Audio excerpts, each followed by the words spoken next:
You're the big signing for the Colts, and for more on that situation, we welcome in Stacey Dales, who has been in contact with the team. This changes things pretty dramatically for them. What are you hearing about the plans there in Indy?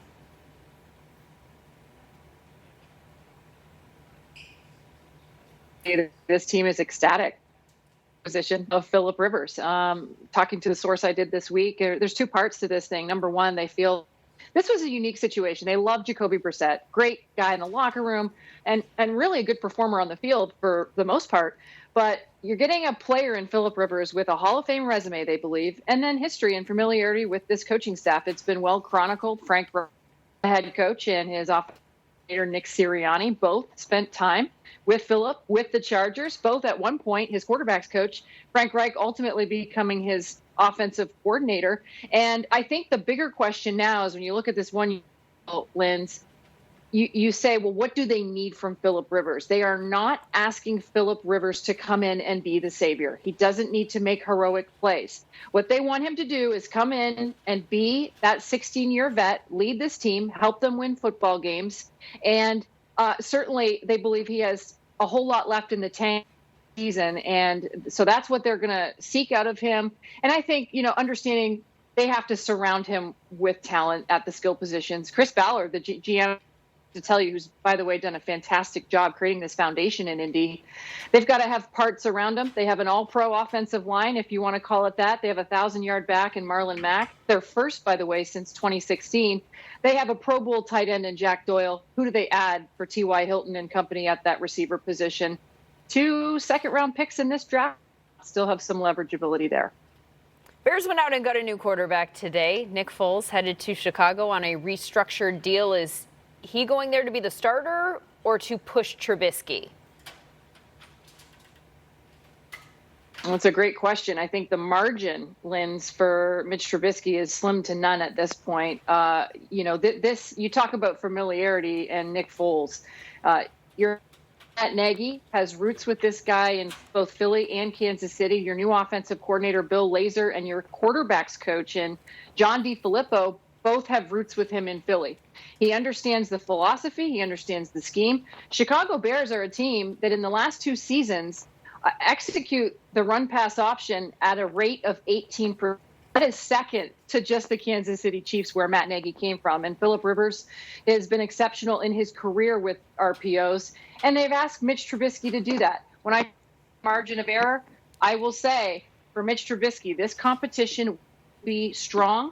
And I wouldn't be shocked if Foles becomes a starter of this football team. Both really good guys. It's going to be an interesting quarterback's room. Doing TV in the age of coronavirus, we've got some technological kinks to work out. As you can see, a lot of quarterback news today, Stacey. As for the other side of the ball, there is one pretty big name still available. Let's go to war, fellas.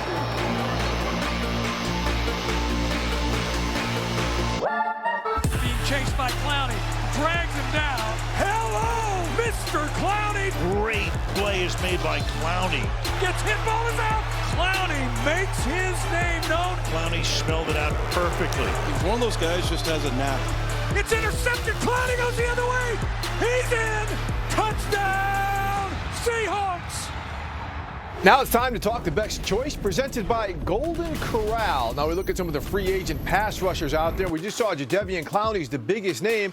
But Dante Fowler going to Atlanta. He is replaced by Leonard Floyd, who goes from Chicago to Los Angeles, where Floyd was. And now Robert Quinn, he goes to Chicago, where Floyd was. And he signs the big deal there, as I'm joined by Willie McGinnis and Mark Ross. Willie, I'm going to start with you.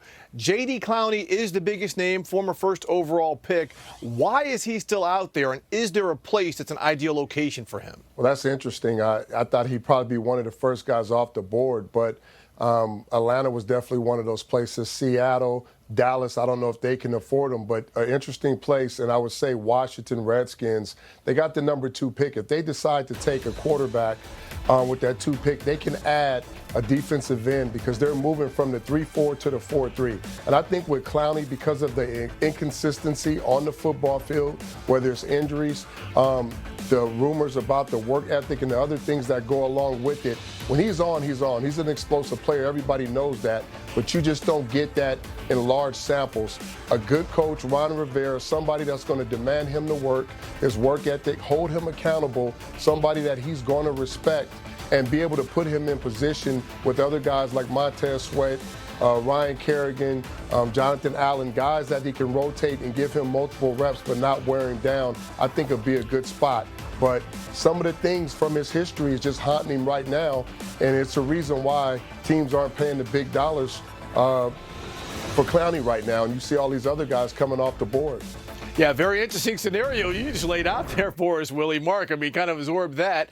But also, Mark, we have seen the market when it comes to defensive front guys really sway to the interior guys. Why do you think that is, and what effect do you think that has on the edge rushing market? Well, Steve, you've heard about when preparing for the college draft, setting the draft board. Well, you do the same thing as far as free agency, where you set your free agency board with the players with the most value at the top who are going to command the most money, the second tier and the third tier. So it seems like the teams this year have valued the defensive tackle position much higher than the defensive end position, probably because their scouts value them as better players and worth more money. So what that does is they've also could look at the college draft and say, well, you know what? We may not have the depth and quality in the college draft that we think we have to get a player there, so we're going to spend at the defensive end. So that's why you kind of saw those guys go later on the defensive ends. Also, it's the Aaron Donald effect, where you see the impact he has as an inside pass rusher as opposed to the outside rusher, and teams say, you know what?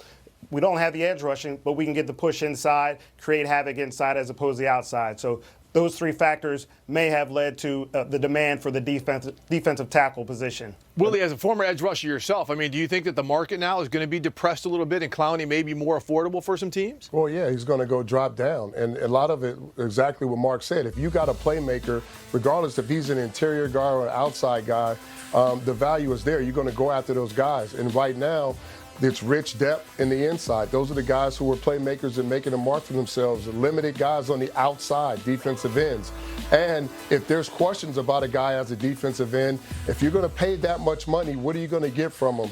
And how long, how much production, all those things factor in. You're not going to overpay for a guy that's not going to be productive on the football field. So I think when you're a GM or a head coach, you want all those boxes checked. And if they're not all checked, you're going to be a little apprehensive about bringing a guy in for a big payday. All right, good stuff, guys. Amazing to see all the money.